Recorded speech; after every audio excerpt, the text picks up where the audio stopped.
4 strumenti a percussione di cui non eri, forse, a conoscenza. Strumento numero 1, la macchina da scrivere. Esatto, parliamo proprio di quella vecchia macchina da scrivere che abbiamo provato almeno tutti una volta nella vita, no? Quella che quando pigiamo i tasti fa quel suono così caratteristico e vediamo per magia comparire le lettere sul pezzo di carta, no? Pam, stampate. Ecco, questo suono così affascinante ha ispirato un compositore statunitense che si chiama Leroy Anderson nel 1950 a scrivere un pezzo per orchestra e macchina da scrivere come strumento solista. Il pezzo si chiama The Typewriter, che vuole dire appunto macchina da scrivere. Dura circa un paio di minuti e la macchina da scrivere è suonata come uno strumento solista da un percussionista, proprio davanti all'orchestra, come dove si pongono i solisti quando suonano appunto magari opere o concerti. Il compositore ha previsto circa 3 suoni principali, ovvero il ticchettio dei tasti, il suono della campanella che avveniva quando il carrello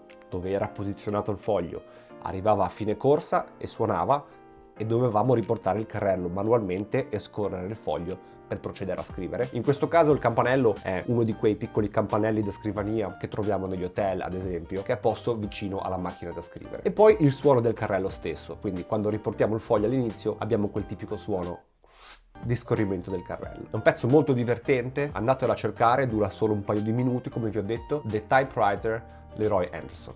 Strumento numero 2, l'incudine. Esatto, parliamo proprio dell'incudine che abbiamo nel nostro immaginario collettivo, quindi quella usata dal fabbro per battere e forgiare gli oggetti di metallo ancora caldi, o quella lanciata dal bordo di un canyon sulla testa del povero Willy il coyote. Ebbene, Giuseppe Verdi, nella sua opera Il Trovatore, all'apertura del secondo atto scrive un coro che è diventato famoso come il coro degli zingari. Mette in scena un gruppo di zingari spagnoli che all'alba si alza e inizia a lavorare, e per suonare il ritornello vengono adoperate delle vere e proprie incudini. Ora forse tutti starei chiedendo, ok, ma quindi chi deve suonare questo pezzo si deve portare le incudini al concerto? E dove le trova? Tendenzialmente no, perché se suoni ad esempio questo genere di composizioni vuol dire che sei all'interno di una produzione e quindi gli strumenti verranno forniti dal teatro o dalla produzione stessa. Ma se io volessi comprarmi un'incudine? Ebbene, le incudini vengono prodotte anche ottimizzate per essere strumenti musicali. Ad esempio, Groover Pro Percussion produce 2 modelli di incudine. Viene dichiarato che ogni strumento ha più o meno 2 suoni principali, uno più acuto e uno più grave. Quindi da 2 strumenti che vengono prodotti possiamo avere ben circa 4 note diverse, che non è male per uno strumento così di nicchia. Probabilmente comunque non sono comode neanche queste da portarsi in giro.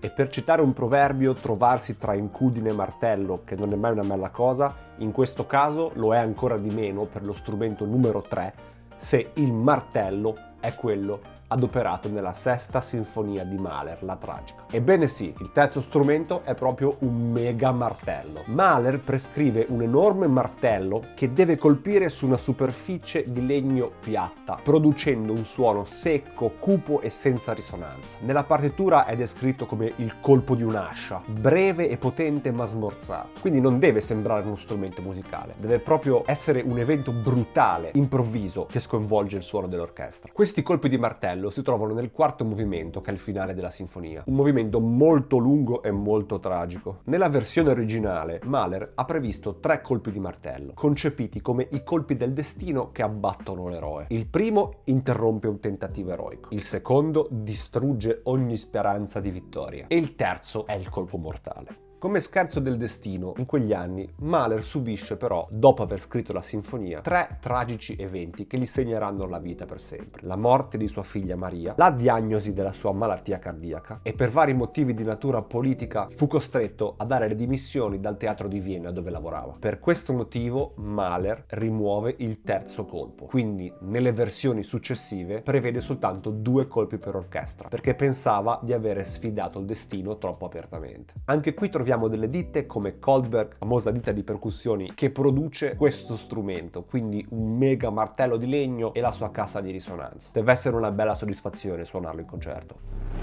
E per finire col botto, quarto strumento, il cannone.